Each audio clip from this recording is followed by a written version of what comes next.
कहानी की शुरुआत में हमें एयरपोर्ट दिखाया जाता है जहां हम ब्रैड नाम के एक पायलट को देखते हैं। वो तेजी से जहाज की तरफ जा रहा होता है और साथ ही साथ वीडियो कॉल पर अपनी बेटी से बात भी कर रहा होता है। उसकी बेटी कहती है कि आज सुबह मैंने न्यूज देखी थी जिसमें बताया जा रहा था कि आप जिस एरिया में जा रहे हो वहां का मौसम बहुत ज्यादा खराब है, जिस वजह से और भी कई सारी फ्लाइट्स कैंसिल कर दी गई हैं। इसलिए आपको भी अपनी फ्लाइट कैंसिल करके घर वापस आना चाहिए। लेकिन ब्रैड मुस्कुराकर जवाब देता है कि मैं पहले भी कई बार ऐसे मौसम में सेफली जहाज उड़ा चुका हूँ, इसलिए तुम परेशान मत हो, मैं जल्द ही घर वापस आ जाऊंगा। ये सुनकर उसकी बेटी खुश हो जाती है और कॉल काट देती है। उसके बाद ब्रैड जहाज के केबिन में आकर को पायलट से मिलता है। को पायलट थोड़ा सा नर्वस था क्योंकि आज वो पहली बार फ्लाइट उड़ाने वाला था। तभी एक एयर होस्टेस आकर ब्रैड को बाहर बुलाती है, जहां एक पुलिस अफसर ब्रैड को बताता है कि इमरजेंसी की वजह से तुम्हें एक कातिल को अपने साथ ले जाना पड़ेगा जिसका नाम टोनी है। टोनी एक बहुत ही ताकतवर और खतरनाक इंसान है जिस पर मर्डर का केस है और अब इसे जहाज के जरिए दूसरी कंट्री ले जाकर उम्र भर कैद के लिए जेल में डाला जाएगा। वो पुलिस अफसर ब्रैड से कहता है कि ये जिम्मेदारी हम तुम्हें इसलिए दे रहे हैं क्योंकि तुम एक काबिल और समझदार पायलट हो। ब्रैड मान जाता है और टोनी को सबसे लास्ट वाली सीट्स में बिठा देता है ताकि बाकी पैसेंजर्स को कोई परेशानी न हो। उसके बाद सभी पैसेंजर्स अपने सीट्स पर बैठ जाते हैं और ब्रैड जहाज के स्टाफ के पास आकर कंफर्म कर लेता है कि सभी पैसेंजर्स आ गए हैं, जिसके बाद जहाज टेक ऑफ कर लेती है। ऊंचाई पर पहुंचने के बाद ब्रैड जहाज को ऑटो पायलट पर लगाकर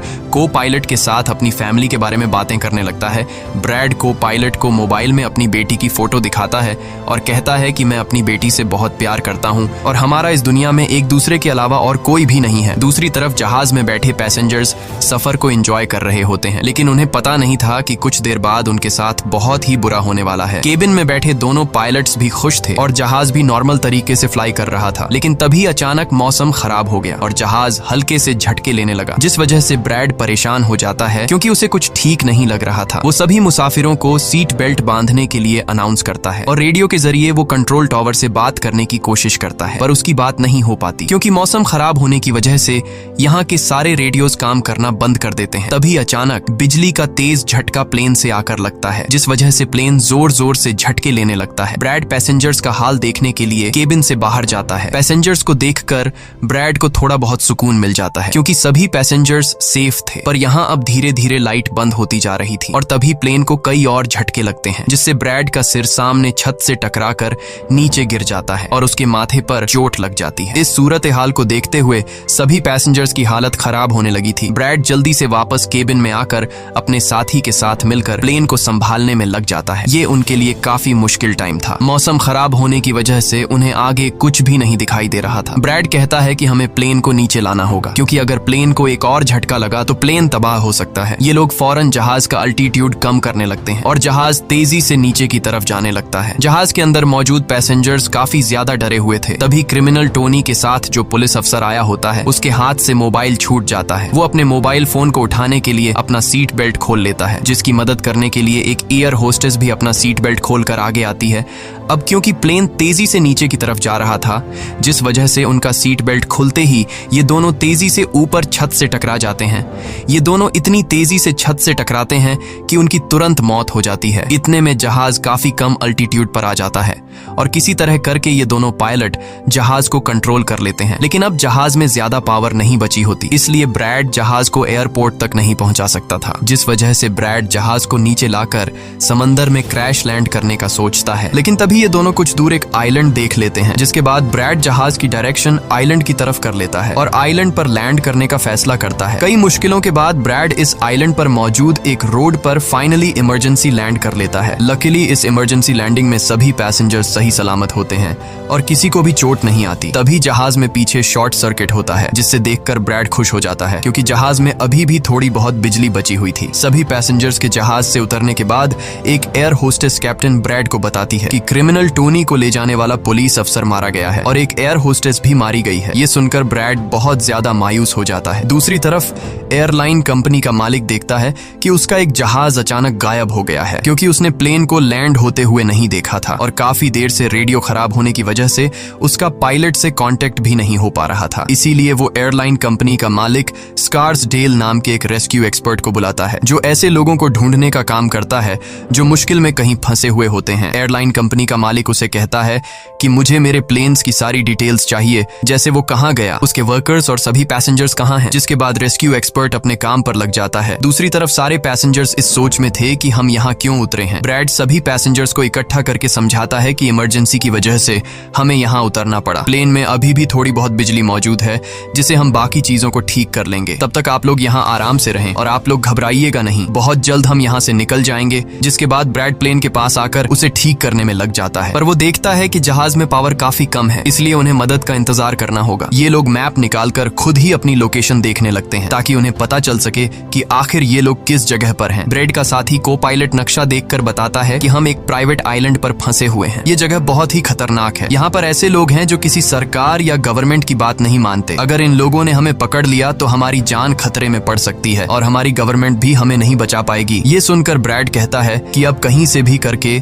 हमें अपनी रेस्क्यू टीम को यहाँ पर बुलाना ही होगा ताकि वो आकर हम सबको बचा ले, क्योंकि यही एक रास्ता है यहाँ से निकलने का। जिसके बाद ये दोनों मदद बुलाने के लिए रेडियो ठीक करने लगते हैं, लेकिन आसमानी बिजली के टकराने से रेडियो बिल्कुल खराब हो चुका था। अब ब्रैड सभी पैसेंजर्स के पास आकर उन्हें बताता है कि किसी खराबी की वजह से रेडियो काम नहीं कर रहा, लेकिन आप सब परेशान मत हो। ब्रैड उन्हें तसल्ली देता है कि हम आइलैंड के दूसरी साइड पर जाकर रेडियो को ढूंढेंगे और कंट्रोल टावर को अपनी लोकेशन बताकर रेस्क्यू टीम को यहाँ पर भेजने के लिए कहेंगे, जो आकर आप सब लोगों को बचा लेंगे। और यहाँ ब्रैड एक बहुत बड़ा कदम उठाता है। वो कहता है कि मेरे साथ टोनी जाएगा। ये कहकर वो टोनी की हथकड़ी खोल देता है। यहाँ ब्रैड जहाज के कोपायलट से कहता है कि तुम जहाज की पावर को रिपेयर करने के काम पर लग जाओ। मैं जल्द ही किसी भी कॉन्टैक्ट के जरिए रेस्क्यू टीम को यहाँ तक लाने की कोशिश करूंगा। जिसके बाद टोनी और ब्रैड रेडियो ढूंढने के लिए जंगल की तरफ निकल पड़ते हैं। रास्ते में टोनी ब्रैड को उस पर भरोसा करने के लिए थैंक्स कहता है। अब हम इस आइलैंड पर रहने वाले आतंकवादी ग्रुप को देखते हैं, जिनके पास एक आदमी दौड़ कर आता है और वो आदमी उस ग्रुप के लीडर को बताता है कि यहाँ आइलैंड पर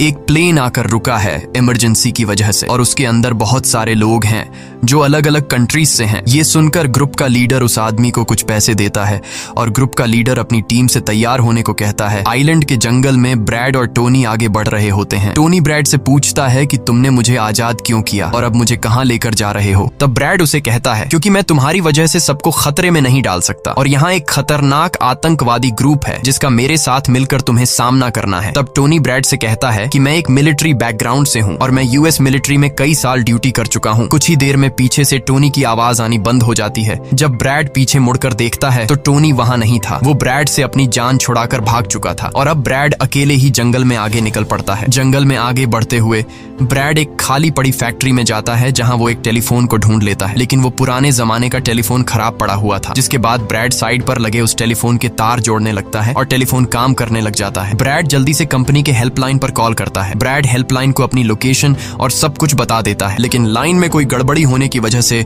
सामने वाले इंसान तक उसकी आवाज ठीक से नहीं पहुंच रही होती, जिस वजह से हेल्पलाइन वाले ब्रैड की कॉल काट लेते हैं। तब ब्रैड को एक आइडिया आता है। वो अपनी बेटी को कॉल करता है और उसे अपनी लोकेशन और बाकी सारी चीजें एक पेपर पर लिखकर उसके ऑफिस तक पहुंचाने को कहता है। तभी बातचीत के दौरान पीछे से एक आदमी आकर ब्रैड पर हमला कर देता है, लेकिन ब्रैड उसे काफी मुश्किल से काबू कर लेता है और उस आदमी को मार मार कर बेहोश कर देता है। तभी ब्रैड को महसूस होता है कि एक और आदमी इस कमरे में आ रहा है, इसीलिए जल्दी से वो छिप जाता है। पर वो आदमी कोई और नहीं बल्कि टोनी था, जिसने बहुत सारे गुंडों को मारकर उनके हथियार ले लिए थे। और वो ब्रैड को आवाज देता है कि डरो मत, बाहर निकलो। फिर जब ब्रैड सामने आता है तो टोनी ब्रैड को एक बंदूक पकड़ा देता है उसकी हिफाजत के लिए। उसके बाद ये दोनों जब फैक्ट्री के नीचे वाले फ्लोर में आते हैं तो यहाँ उन्हें एक कैमरा मिलता है, कैमरा की रिकॉर्डिंग और वहाँ पड़े पासपोर्ट से इन्हें पता चलता है कि इस आइलैंड पर रहने वाले आतंकवादी लोगों को किडनैप करके उनकी फैमिली से काफी बड़ी रकम की डिमांड करते हैं। और जब किडनैप किए हुए बंदे की फैमिली की तरफ से उन्हें पैसे मिल भी जाते हैं तब भी ये लोग उसे छोड़ने के बजाय मार देते हैं। ये देखकर ब्रैड समझ जाता है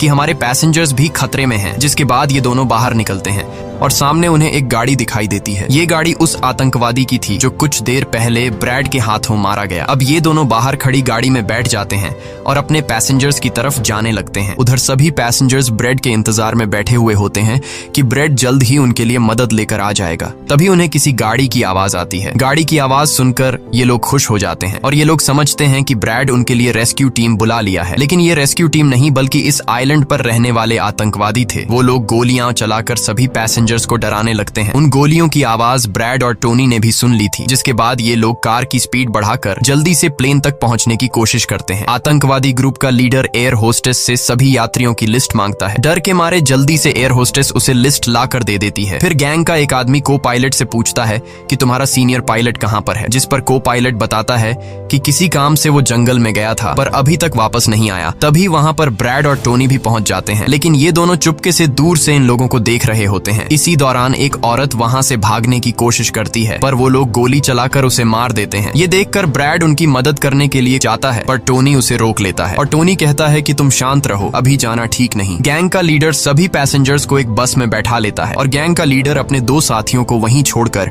उनसे कहता है कि जाओ, जहाज के अंदर जो भी कीमती सामान है उसे ले आओ। जिसके बाद ये लोग सभी पैसेंजर्स को अपने अड्डे पर ले जाने लगते हैं। गैंग के जाने के बाद ब्रेड टोनी पर गुस्सा करने लगता है कि वो लोग हमारे पैसेंजर्स को ले गए और तुमने मुझे जाने ही नहीं दिया। जिस पर टोनी उसे समझाता है कि वो लोग काफी ज्यादा थे, अगर तुम चले भी जाते तो इतनी बड़ी आर्मी से अकेले नहीं लड़ पाते। अब ये दोनों प्लेन की तरफ बढ़ने लगते हैं और उन दोनों गुंडों को पकड़ लेते हैं जो प्लेन से कीमती सामान चुरा रहे थे। ब्रेड गन पॉइंट पर उनसे पूछता है कि तुम्हारा लीडर पैसेंजर्स को कहां पर लेकर गया होगा, जिस पर वो बताता है कि यहाँ से कुछ दूर हमारा एक अड्डा है और वो सब वहीं गए होंगे। दूसरी तरफ ब्रेड की बेटी रेस्क्यू एक्सपर्ट के पास ब्रेड का लिखवाया हुआ पेपर दे देती है, जिस पर प्लेन का लोकेशन और सारी जानकारी लिखी गई होती है। रेस्क्यू एक्सपर्ट सैटेलाइट की मदद से प्लेन की लोकेशन का पता लगा लेता है। उन्हें पता चल जाता है कि प्लेन एक आइलैंड पर फंसा हुआ है और उन्हें ये भी पता चल जाता है कि इस आइलैंड पर एक खतरनाक आतंकवादी ग्रुप है। इसके बाद वो रेस्क्यू ऑफिसर अपनी एक प्राइवेट आर्मी के कैप्टन को कॉल करता है और उसे ये सारी सिचुएशन समझाकर उस आइलैंड पर जाने को कहता है। प्राइवेट आर्मी का कैप्टन मान जाता है और अपने साथियों के साथ एक पैसों का भरा हुआ बैग और कई सारे वेपन्स के बैग गाड़ी में लोड करके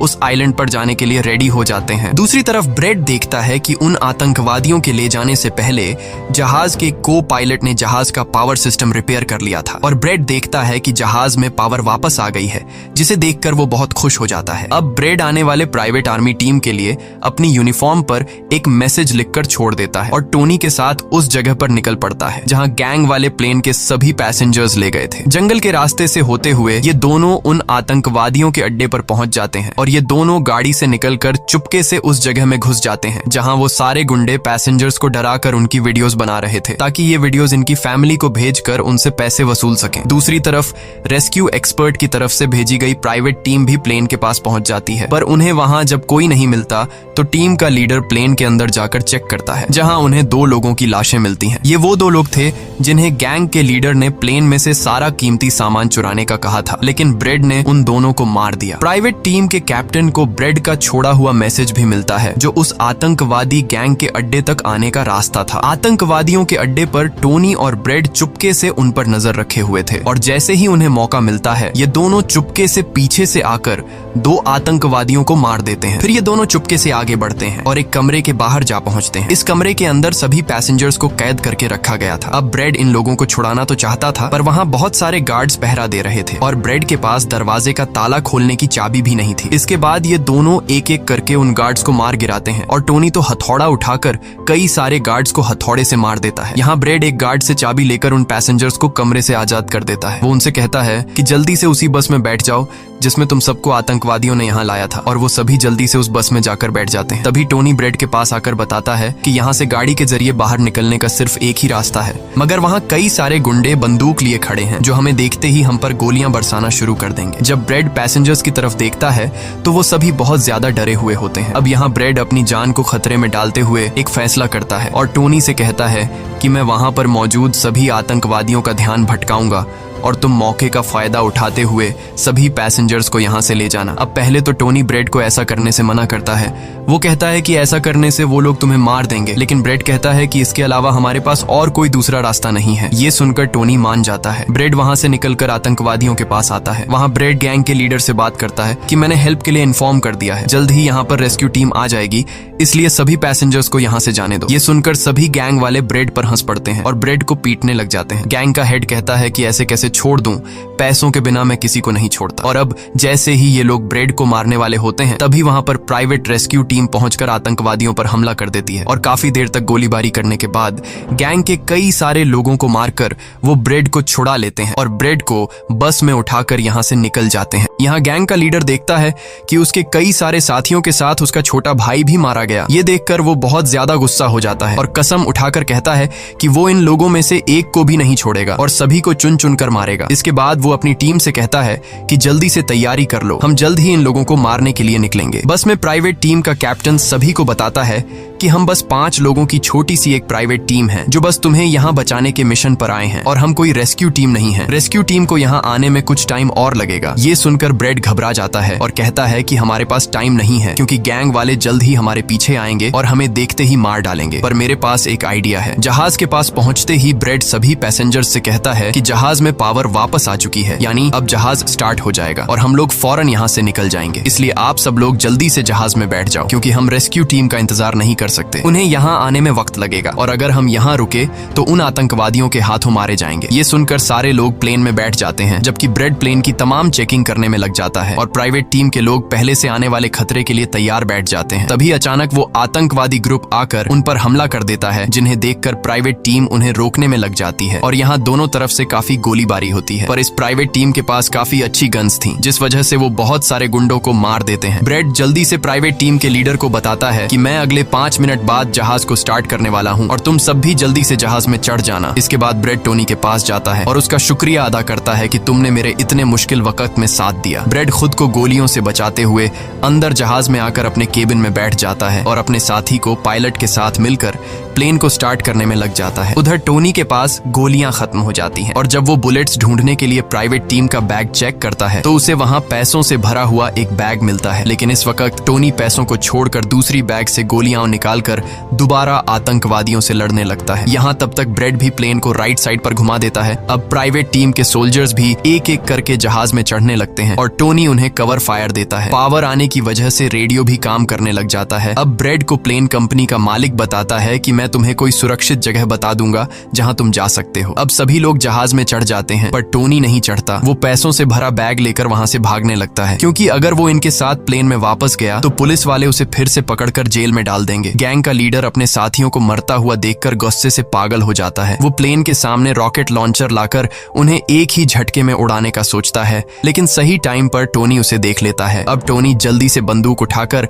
उसे शूट करके मार देता है और सभी लोगों की जान बचा लेता है। ये देखकर ब्रेड टोनी के इस काम से बहुत खुश हो जाता है और ब्रेड अपनी पूरी ताकत लगाकर प्लेन उड़ाने में कामयाब हो ही जाता है। ये देखकर टोनी सभी पैसेंजर्स और ब्रेड के लिए खुश होता है और पैसों का भरा हुआ बैग लेकर जंगल की तरफ भाग जाता है। ब्रेड जहाज को इस आइलैंड से दूर ले जाता है और जहाज का मालिक उसे एक एयरपोर्ट के बारे में बताता है जहां ये लोग जा सकते थे, जो अब इनके काफी करीब था। ब्रेड एयरलाइन कंपनी के मालिक की बताई हुई जगह की तरफ जहाज को ले जाता है, लेकिन तभी एक बार फिर जहाज के इंजन में आग लग जाती है और जहाज तबाह होने लगता है। इसलिए ब्रेड दोबारा से इमरजेंसी वार्निंग ऑन करता है और धीरे धीरे जहाज को नीचे रनवे पर लाने की कोशिश करता है। फाइनली बड़ी मुश्किल के बाद ब्रेड जहाज को रनवे पर उतार देता है और सब लोगों की जान बच जाती है। ब्रेड और उसका साथी को पायलट काफी खुश हो जाते हैं। उधर प्लेन कंपनी का मालिक और उसकी टीम भी बेहद खुश थी। अब ब्रेड पैसेंजर्स का हाल देखने के लिए पीछे जाता है तो वो देखता है कि सभी पैसेंजर्स सेफ हैं और ये देखकर उसके दिल को सुकून मिल जाता है। वहाँ खड़े सभी पैसेंजर्स ब्रेड के लिए तालियां बजाने लगते हैं और ब्रेड का शुक्रिया अदा करते हैं। कुछ ही देर में वहाँ उनके लिए रेस्क्यू टीम भी आ जाती है, जिसे देखकर सभी पैसेंजर्स खुश हो जाते हैं। यहाँ ब्रेड सभी पैसेंजर्स को रेस्क्यू टीम के साथ भेज देता है और कैप्टन फाइनली सुकून की सांस लेते हुए